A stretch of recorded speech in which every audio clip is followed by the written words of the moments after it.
Nakakita ka na ba ng iba't ibang uri ng albino na hayop?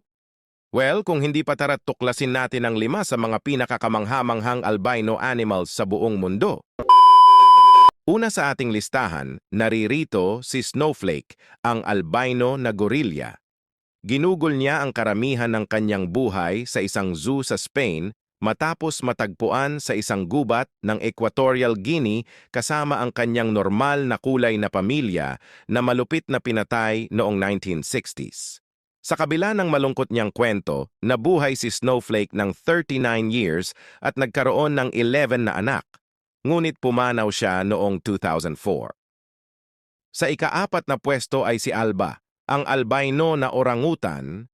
Si Alba ay natagpuan sa kritikal na kondisyon noong siya ay 5 taong gulang pa lang sa Borneo, Indonesia.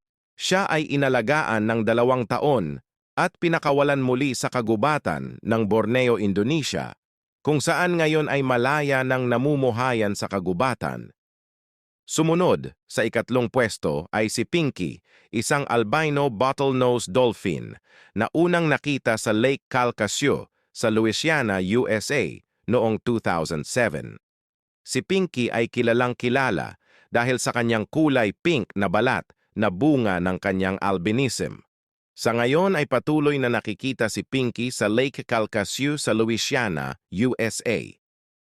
Pangalawa ay si Claude, isang albino na alligator.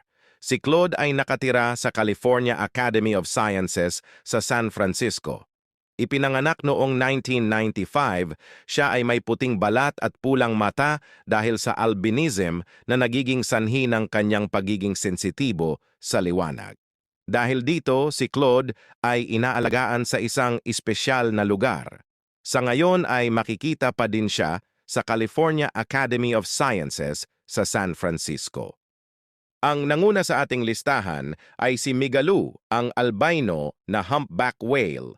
Ang 50 feet na balyena na ito ay isang kamangha-manghang pagmasdan, kaya't pinagmumulta ng gobyerno ng Australia ang mga bangka na lumalapit dito. Unang nakita si Migaloo noong 1991, si Migaloo ay naging simbolo ng whale watching sa Australia. Bagaman may natagpo ang patay na puting balyena noong 2022, hindi ito si Migaloo na malamang ay lumipat sa mas malalim na tubig. Yun lamang mga katuklas, babush!